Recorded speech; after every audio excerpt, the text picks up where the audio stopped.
오늘 본문은 우리에게 참 익숙한 본문이죠. 너무나 많이 들었던 본문 중에 하나입니다. 특별히 교회학교 출신 분들은 셀 수 없이 들으셨을 겁니다. 그래서 오늘 딱 주보를 보시고 요한복음 15장 뻔한 내용 아닌가 이게 짐작하시는 분도 있을 수 있겠습니다.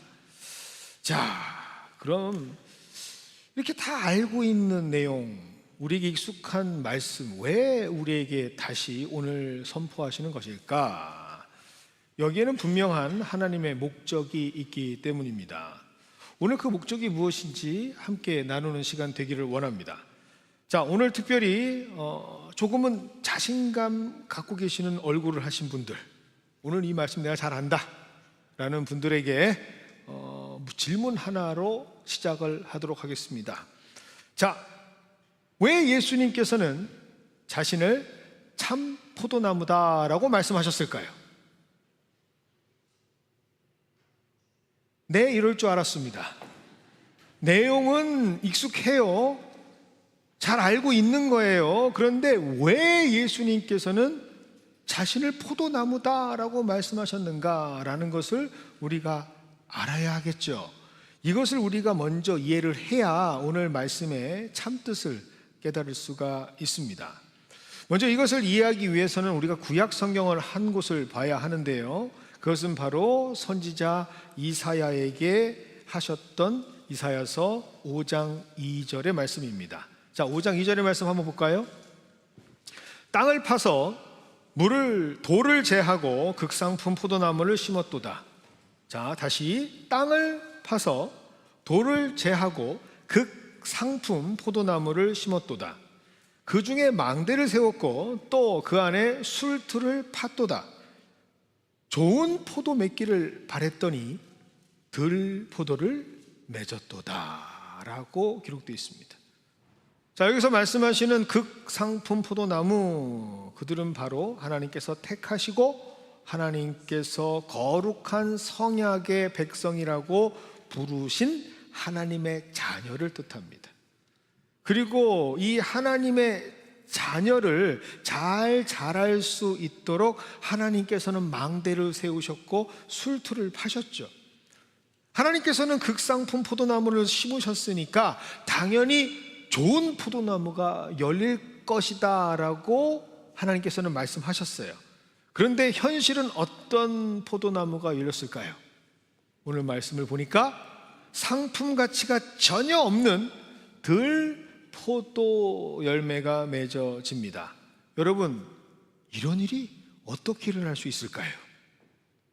보통 우리가 알고 있는 원칙은 콩 심은데 콩 나고, 팥 심은데 이것도 힘들어요? 콩 심은데 콩 나고 팥 심은데 팥 나는 거 아닙니까? 여기에 대해서는 전혀 어려움이 없잖아요.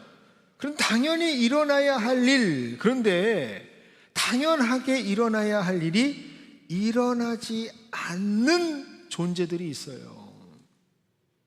하나님의 말씀이 분명히 이루어져야 하는데 이 모든 세상의 것들은 하나님의 말씀대로 질서 가운데 정확하게 일어나는데 딱 한 존재만 하나님 말씀대로 이루어지지 않아요. 그게 누굴까요? 바로 인간들입니다. 인간이라고 하는 존재는 아무리 하나님께서 극상품 포도나무를 심으셔도 끊임없이 자신들이 이루려고 하는 그 욕망 가운데에, 이것을 우리는 죄라고 말하죠. 그 죄 때문에, 궁극의 이기심 때문에 그렇게도 좋은 극상품 포도나무로 하나님께서 빚으셨음에도 불구하고 결국 그들의 인생 가운데 결과 맺는 것은 다 상품의 가치가 없는 들포도나무다라고 하는 말씀입니다. 이걸 우리는 사실 느끼고 살아가고 경험하고 살아갑니다. 우리 삶에 하나님께서 주신 레슨들이 있지 않습니까? 그게 누굴까요? 바로 자식들입니다. 자식이라고 하니까 조금 강도가 약할까요? 자식 새끼들입니다. 얼마나 많은 부모님들이 자식들을 위해서 노력을 하십니까? 먹을 거 안 먹고, 입을 거 안 입고, 거의 모든 것들을 다 투자해서 자신의 삶을 다 희생해서 어떻게든 내 자식만큼은 나보다 더 훌륭한 인격체가 되게 하기 위해서 그렇게 희생하시고 노력하시잖아요. 그런데 여러분들 자녀들을 보면 솔직하게 여러분들이 그렇게 투자하는 것만큼 그렇게 잘 자라나고 있습니까? 얼굴들을 보니 부럽습니다. 근데 전 아직까지는 투자에 비해서 뽑지를 못했네요. 아닌 것 같아요. 여러분, 인간은요, 절대로 스스로 이렇게 극상품 포도나무를 맺을 수 있는 존재들이 아닙니다. 그러니 좋은 포도 열매를 맺을 수 있는 유일한 방법은 그 포도를 맺을 수 있는 전혀 이전과는 다른 품종이 그들을 이끌어야 하겠죠. 그들에게 접붙임 당할 수 있는 놀라운 색다른 전혀 이전에는 볼 수 없었던 품종이 있어야겠죠. 그것이 바로 참 포도나무 되시는 예수님입니다 라는 것을 알려주기 위해서 예수님께서는 포도나무 비유를 우리에게 하시는 것이죠. 그래서 하나님의 뜻 가운데 하나님의 뜻대로 열매 맺을 수 있는 방법은 우리가 어디에? 예수님이라고 하는 포도나무에 접붙임을 당해서 그에게 자라나야지만 우리는 어떤 사람들이 된다? 하나님께서 원하시는 열매를 맺을 수 있는 사람들이 된다라고 하는 사실입니다. 이것이 가장 중요한 목적이기에 예수님께서는 우리에게 내가 이 땅에 온 이유는 바로 그것이다 라고 말씀을 하신 것이죠. 그래서 오늘 말씀을 여러분들이 보실 때는 이 기초 위에 여러분들이 말씀을 들으셔야 되는 거예요. 다시 목적이 뭐라고요? 어떻게 하면 하나님께서 원하시는 극상품 포도나무로 우리는 열매를 맺을 수 있는가라고 하는 것을 여러분들이 발견하셔야 됩니다. 그 구체적인 방법이 어떻게 기록되어 있는지 함께 알아가 보도록 하겠습니다. 그 첫 번째 방법은 무엇이냐? 바로 깨끗해지는 것입니다. 한번 따라해 볼까요? 깨끗해지는 것. 그렇죠. 깨끗해지는 겁니다. 깨끗해지는 게 뭘까요? 더러움을 씻어내는 거죠. 자, 이것은 너무나 선명한 영적인 원리입니다. 열매를 맺기 위해서 가장 선행되어져야 하는 것은 우리 안에 더러움들이 씻겨져야 되는 거예요. 깨끗해져야 되는 거죠. 그래서 하나님께서는 이 놀라운 원리를 우리 인간을 창조하실 때, 특별히 우리 육신을 창조하실 때 이 원리로 창조를 하셨습니다. 이것을 가장 간단하고 쉽고 단편적이지만 적절하게 설명할 수 있는 게 무엇일까 고민하면서 여러분들에게 모두가 다 알 수 있는 예시를 하나 들어드리겠습니다. 자, 무엇일까요? 화면 한번 보여주시겠어요? 여러분 다 아시죠? 이 정도는? 네, 너무 심각하시다. 예, 요게 우리가 다 알고 있는 콜레스테롤이라고 하는 겁니다. 콜레스테롤. 예, 다음부터는 안 하도록 하겠습니다. 여러분들 건강검진 하실 때 한 6개월에 한 번씩 피 검사 하시죠? 예, 피 검사 하시면 우리가 가장 먼저 보는 수치 중에 하나가 뭘까요? 이 콜레스테롤이라고 하는 수치잖아요. 야, 또 콜레스테롤 하니까 몇 분들은 또 고개를 갸우뚱하면서 목사님, 콜레스테롤에서도 LDL 나쁜 콜레스테롤 수치가 있고요, HDL 좋은 콜레스테롤이 있습니다. 또 이렇게 말씀하시는 분들이 있을 것 같아서 준비해 봤어요. 근데 이 콜레스테롤은요, 나쁜 콜레스테롤을 얘기합니다. 혈액 내의 콜레스테롤, 이게 우리가 뭐라고 얘기하죠? 한국적인 개념에서는 우리 혈관에 뭐가 끼었다? 기름기가 끼었다라고 하는 거죠. 콜레스테롤이 높다라는 게. 그래서 수치가 너무 높으면 고지혈증으로 가게 됩니다. 더 악화되면 동맥경화가 되게 되고요. 조금 더 심하게 되면 어떤 일이 벌어지죠? 갑자기 뇌출혈이 되는 거고, 더 심하면 어떻게 되죠? 심장마비까지 오게 되죠. 다 알고 있는 사실이에요. 우리가 너무 익숙한 사실이죠. 그래서 많은 분들이 콜레스테롤이라고 하는 것에 굉장히 민감하게 반응하시고 매일매일 약을 복용하시는 분들도 있습니다. 그런데 이렇게 우리가 다 아는 사실이 동일하게 영적인 건강에도 적용된다라고 하는 사실은 좀 모르시는 것 같습니다. 우리 영적의 건강의 적신호가 켜져 있을 때 우리는 제일 먼저 해야 되는 게 뭘까요? 바로 씻어내는 거예요. 비워내는 거예요. 그러면 영적으로 봤을 때 영적인 콜레스테롤이 뭘까요? 그게 죄예요. 우리 안에 죄, 나태함, 교만함, 이기심, 증오, 분노, 여러 죄들이 있겠죠. 그런데 죄를 딱 성경적으로 정의하면 하나님이 원하시지 않는 것 모두가 다 죄예요. 성령의 열매가 아닌 모든 건 다 죄예요. 그러한 것들이 우리에게 계속해서 쌓이고 비워지지 않을 때 어떤 결과가 우리에게 초래되는가? 우리가 열매를 맺지 못하는 거예요. 오늘 본문 말씀 2절입니다. 오늘 본문 말씀 2절을 보면 이렇게 기록되어 있죠.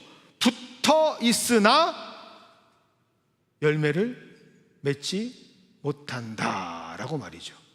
여러분 잘 보셔야 돼요. 뭐라고요? 붙어 있으나 열매를 맺지 못한다. 당연한 거 아닙니까? 거기에 죄가 꽉 차 있으니까 예수님이라고 하는 영양분이 거기까지 갈 수가 없잖아요. 그러니까 항상 열매가 없는 상태로 남겨져 있는 것이죠. 이건 너무나 당연한 영적인 원리입니다. 그런데 많은 분들이 의외로 이 원리를 잘 모르세요. 사실 하나님께서 우리에게 주신 DNA가 있거든요. 하나님께서 우리에게 심어 놓으신 하나님을 깨닫게 되는 우리는 DNA가 있습니다. 하나님을 찾는 DNA. 그런데 많은 종교인들이 이 하나님을 찾는 DNA를 잘못 생각을 해서 신을 찾는 것이라고 생각을 해요. 그래서 자세히 보면 여러분들 많은 분들이 공존주의, 코엑지스트 이런 식으로 얘기를 하는데 사실은 그것이 하나님을 찾는 방법을 하나님께서 우리에게 미리 만들어 놓으신 거예요. 그런데 그들은 그들의 종교에 그것을 적용하게 되죠. 그 중에 하나가 무엇이냐? 우리가 잘 알고 있는 이슬람들이 하는 모습입니다. 한번 화면 볼까요? 이슬람이 어떤 일들을 하는지. 여러분 저게 어떠한 곳인지 아십니까? 사원에, 무슬림 사원에 들어가기 전에 그들이 가장 먼저 하는 것은 발을 씻는 겁니다. 그들이 생각하는 기도처에 들어가기 전에 가장 먼저 행하는 것이 뭐라고요? 내 더러운 세상의 것들을 다 씻어내는 발을 씻는 것부터 시작해요. 이것이 그들이 신을 만나는 가장 첫 번째 모습이에요. 이러한 것들이 또 적용되는 것이 있죠. 다음 슬라이드를 한번 볼까요? 이것은 여러분 성수대라고 하는 겁니다. 여러분도 우리 교회를 보시면 조금은 다르지만 저희는 세례단이죠. 여기 보시면 하나의 단이 있죠. 그런데 여러분들 이 천주교를 한번 생각해 보시면 유럽 방문하신 분이라든지 아니면 성당을 방문하신 분들은 항상 보았을 법한 것이 바로 이 성수대예요. 근데 여러분들 이 중세 시대 때 특별한 성당을 제외하고는 모든 성당은 다 어떤 모습으로 지어지냐면 십자가 모습으로 지어집니다. 우리 교회 같은 경우는 이렇게 예배를 중심으로 지어지지만 그들은요 공중에서 만약에 촬영을 하게 되면 딱 십자가 모양으로 다 성당이 건축이 되거든요. 그래서 제일 앞에 우리가 볼 때 현관이 그들에게 있어서는 십자가의 발에 해당을 하겠죠. 그래서 그들은 문을 딱 열고 제일 먼저 만나는 것이 바로 이 성수대예요. 그래서 성수대에 물을 묻혀서 성호를 그리고 나서 나의 죄를 고백하고 나서 그때서야 성당에 들어올 수 있는 거죠. 가장 기본적인 거예요. 깨끗이 씻는 것, 깨끗하게 되는 것. 그런데 언제부턴지 우리는 이 깨끗하게 되는 것에는 신경을 쓰지 않고 요한복음 15장에 어디에 집중을 했느냐? 붙어 있는 것, 거기에 집중을 했어요. 많은 한국 교회가 이 점에 너무 관대했다라고 하는 사실을 여러분들 아시길 바랍니다. 어떻게 해서든 붙잡고 있으면 하나님께서 행하실 줄 믿습니다. 어떻게 해서든 교회를 떠나지 말고 함께하면 은혜의 삶을 살 수 있습니다 라고 강조했던 것이 한국 교회의 민낯입니다. 특별히 이 말씀을 가장 기뻐하는 사람들이 누굴까요? 모태신앙들이에요. 그래도 나는 교회는 다녀. 그래도 나는 하나님은 믿어. 전혀 삶 속에서는 열매가 없는데 말입니다. 붙어 있는 것만이요? 절대로 충분하지 않아요. 붙어 있는 것만으로 좋다, 괜찮다라고 하는 것은요, 온전한 하나님의 가르침이 아니에요. 오늘 분명하게 15장 2절 말씀에 이렇게 기록하고 있지 않습니까? 붙어 있는 가지, 그러나 열매를 맺지 못하는 가지. 붙어 있는 가지, 열매를 맺는 가지. 여러분, 붙어 있는데 열매를 못하는 가지의 종말을 우리가 잘 알고 있지 않습니까? 결국에는 잘립니다. 결국에는 끝나요. 그런데 왜 붙어 있는 것에 안주하고 계십니까? 붙어 있는 것만으로 안심하고 계십니까?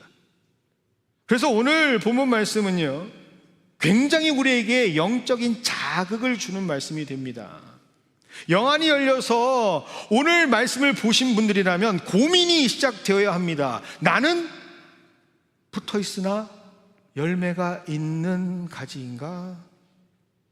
아니면 붙어만 있는 가지인가? 우리는 늘 말씀을 보면서 끊임없이 우리의 신앙을 점검해야 하죠.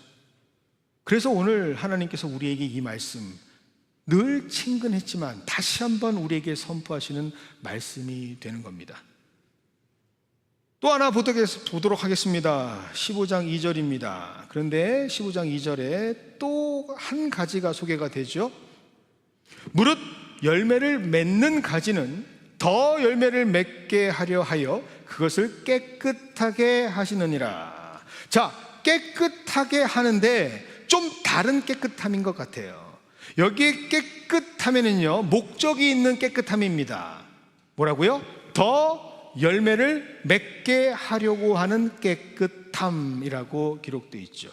자, 그런데 여러분들 잘 생각하셔야 돼요. 오늘 헷갈릴 수 있거든요. 여러분, 오늘 이 말씀이 전해지는 대상자들은 누구이냐? 갖가지 더러운 것들로 인하여 혈관이 꽉꽉 죄로 막혀 있는 열매를 맺지 못하는 가지들이 아니에요. 오늘 이 말씀이 선포되는 대상들이 누구죠? 분명히 정의하고 있습니다. 열매를 맺는 가지라고 기록되어 있습니다. 확연하게 구별되는 좋은 가지들입니다. 절대로 제거되거나 불에 던져질 위기가 없는 이미 열매를 맺고 있는 가지들에게 오늘 예수님께서는 말씀하고 있습니다.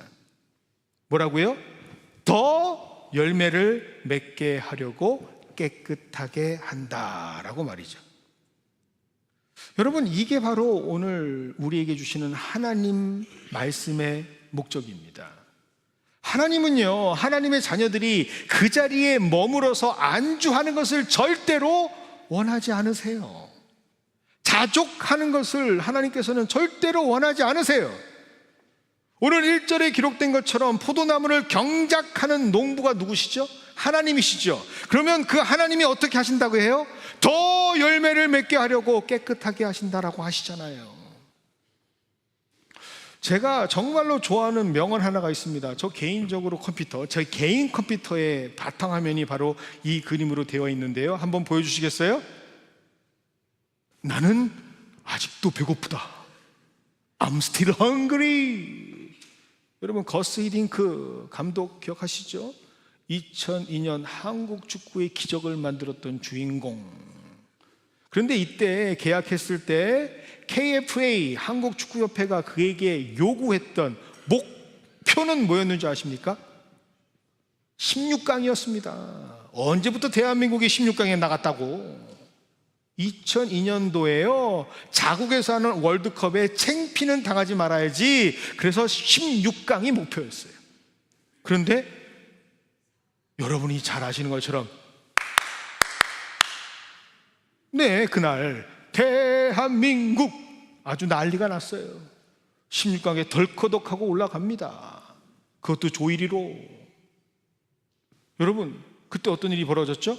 기자들이 찾아가서 거스 히딩크한테 가서 우와, 목표를 이루었어요. 목표를 이루었어요. 너무 수고하셨어요 하면서 인터뷰를 딱 했을 때 I'm still hungry.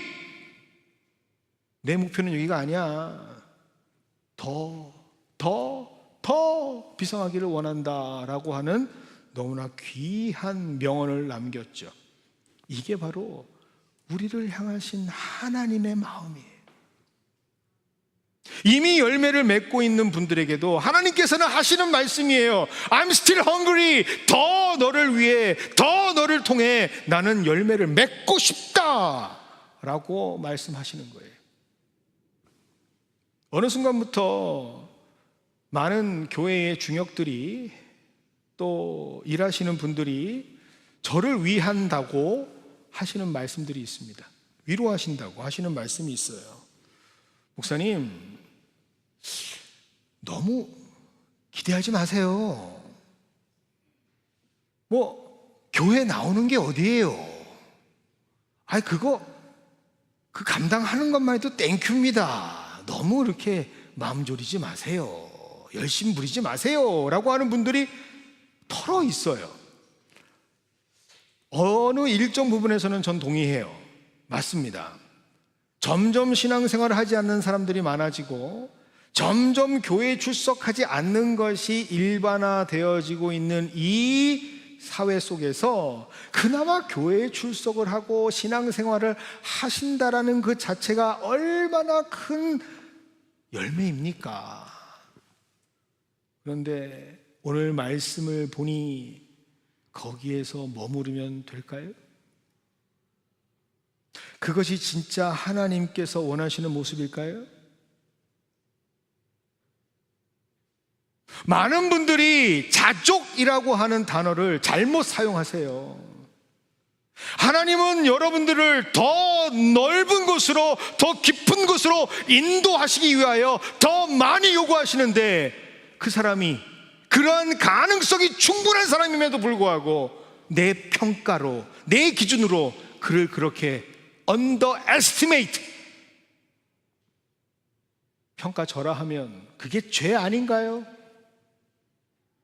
오늘 하나님께서는 그러한 생각을 깨끗게 하시겠다라는 말씀입니다.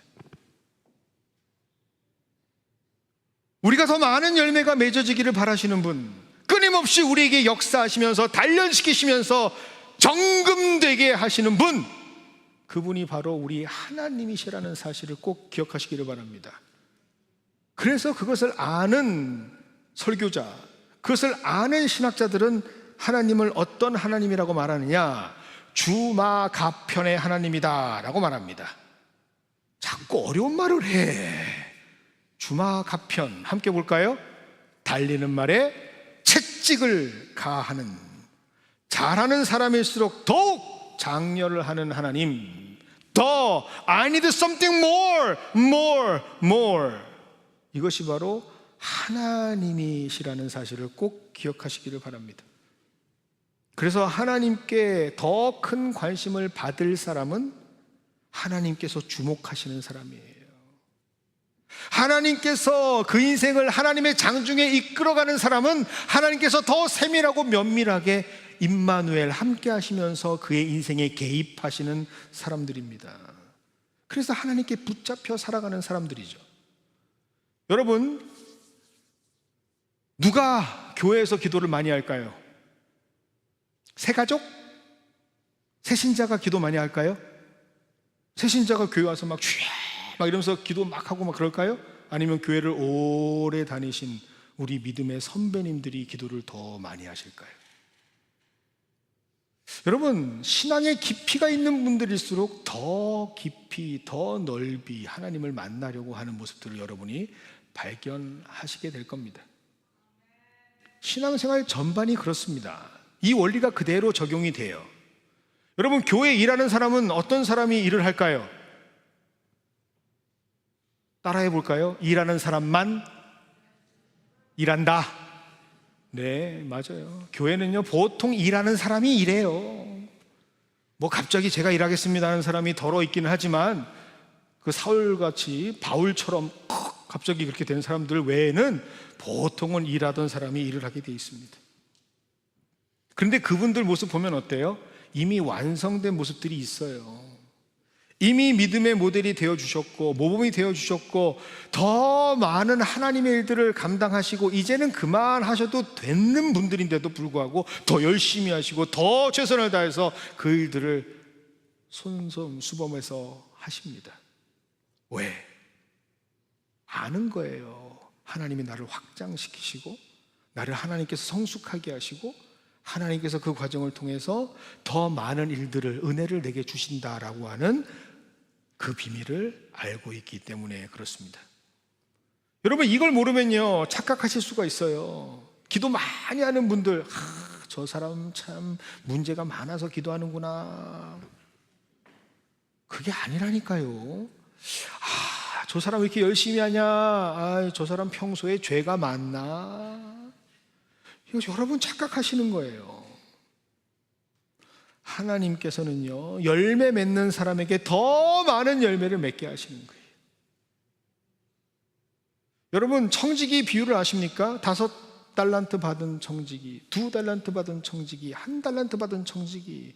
저는요 이 비유를 통해서 늘 불만이 있었어요. 왜요? 저는 나름대로 공정한 걸 좋아했어요. 아들 셋 중에 꼭 형한테 더 많이 주더라고요. 저는 항상 그 2달란트 받은 사람과 저를 동일시했어요. 이건 아니지 않나? 뺏어서 나에게 줘야지.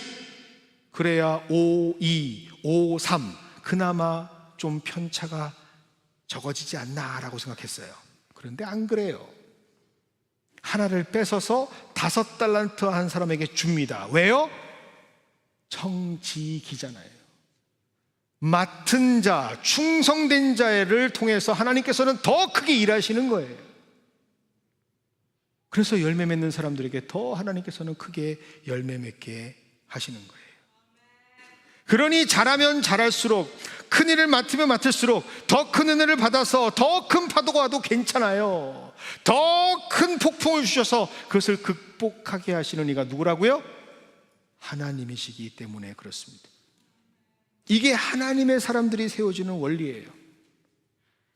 제가 평생에 이분을 설교의 예화로 사용하고 싶어요. 전 개인적으로 그렇게 기도하고 있고요. 제가 아는 지인 중에 첫 사업을 시작할 때부터 하나님께 그 시드머니를 붙잡고 기도했던 기업 하나가 있습니다. 그리고 지금도 그 기업을 운영하시는 대표님이 있어요. 저는 때때마다 시시마다 그분을 위해서 기도하죠. 왜요? 하나님이 세우신 기업이라는 걸 저는 알고 있기 때문에 그렇습니다.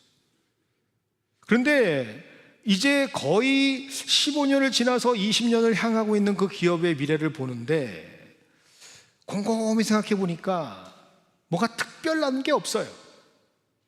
전문적인 무슨 경영 전략이라든지 아니면 엄청난 인력 풀이 있다든지 아니면 전문 경영인이 있다든지 그런 거 없어요. 그런데 희한하게 그 기업은요 한 번도 지금까지 성장하지 못한 적이 없어요. 계속해서 부침없이 성장을 해나갑니다. 왜 그럴까? 창사부터 지금까지 단 한 번도 멈춤 없이 왜 이렇게 소위 말하는 잘 나가는 걸까? 뒤돌아보니 위기 때마다 하나님을 붙잡았어요. 남들은 힘들다라고 얘기했던 팬데믹, 자기도 벌벌 떨면서 어떻게 해야 할지 몰랐을 때 하나님 붙잡는 그 붙잡음 때문에 오히려 그 팬데믹이 점프업을 할 수 있는 도약점이 되었습니다. 그 회사가 항상 그랬어요. 힘들고 어려울 때마다 문제 고민했죠. 밤새 끙끙 앓고 어떻게 해야 될지 몰랐죠. 그러나 항상 놓지 않고 주님을 찾았고, 하나님이 주시는 이끄심 때문에 하나님께서 더 큰 열매, 더 큰 열매, 더 큰 열매를 맺게 하신다라는 것을 깨닫습니다. 이게 바로 누구냐? 우리 하나님이시라는 사실을 기억하십시오.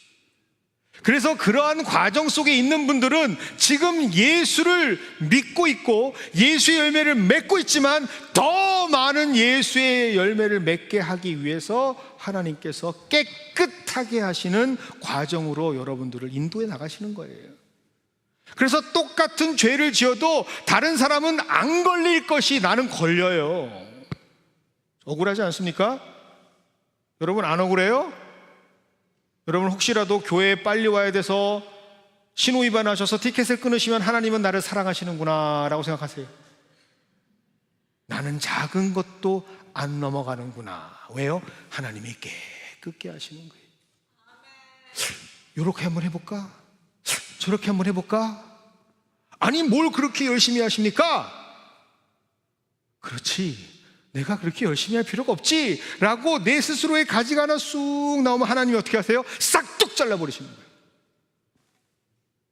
아니 무슨 교회에 충성을 다해, 당신 비즈니스나 그렇게 열심히 해, 그렇게 나이 들어가지고 건강했을 때 여행 다니고 그래야지. 아 그래야 되는구나. 그런 마음이 있을 때 하나님이 어떻게 하신다고요? 싹둑 잘라버리시는 거예요. 왜? 깨끗게 하기 위해서. 지난 주일 저는 컨퍼런스로 다녀왔습니다. 참 유익이 있었고 자극이 크게 되는 컨퍼런스였습니다. 그런데 그때 컨퍼런스에 참석하신 모든 목사님들은 미국 장로교 현역 목사님이셨어요. 그러니까 실제로 목회를 하시는 분들만 오신 거예요. 은퇴라든지 다른 기관 목사님들이 아니라 실제로 목회를 하시는 분들을 위한, 그 대상을 위한 컨퍼런스였습니다. 그런데 강사로 오신 목사님이 굉장히 직접적인 돌직구 질문을 하시는 거예요. 자, 우리 목사님들, 하나님 일 하시죠? 아멘. 하나님 일들을 잘 바라보고 계시죠? 아멘. 그런데 행복하세요?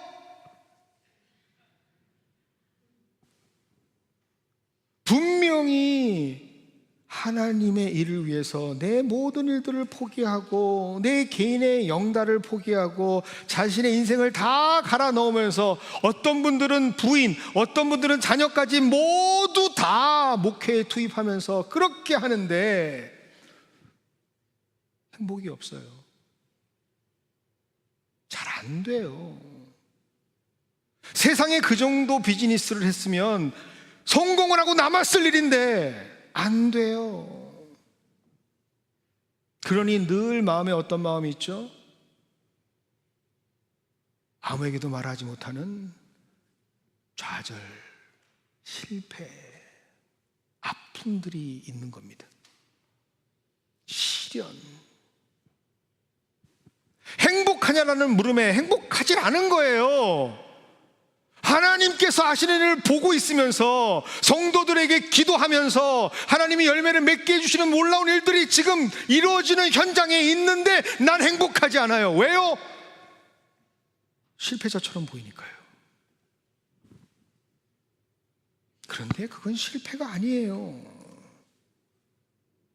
더 큰 열매를 맺게 하기 위해서 하나님께서 계속해서 나를 깨끗하게 씻기고 계시는 거죠. 주님 앞에 영적으로 더욱더 정결함을 위해 하나님께서 내 인간적인 생각들, 좌절감, 실패감, 모멸감 다 자르시면서 나를 깨끗하게 씻겨주고 계시는 거예요. 그러면서 그분이 이런 말씀하시더라고요. 여러분들은 실패자가 아닙니다. 여러분들은 지금 하나님께서 쓰고 계십니다. 큰 열매를 맺고 있습니다 라고 말씀하시더라고요. 더 많은 열매를 맺기 원하시는 하나님께서 예수라고 하는 참 포도나무에 붙어 우리를 향해 계속해서 씻기고 계십니다.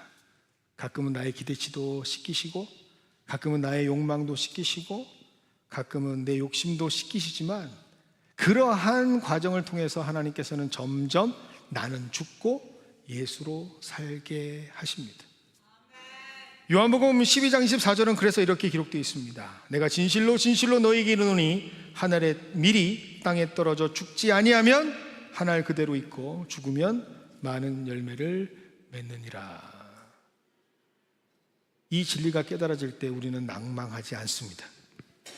이 하나님의 놀라운 은혜가 깨달아질 때 우리는 더 많은 열매를 맺을 수 있는 하나님의 가지들이 될 수 있기 때문에 그렇습니다. 이 귀한 복음을 여러분 가슴에 새기시고 함께 다 같이 일어나 주를 향한 고백으로 이 찬양을 주님께 드렸으면 좋겠습니다.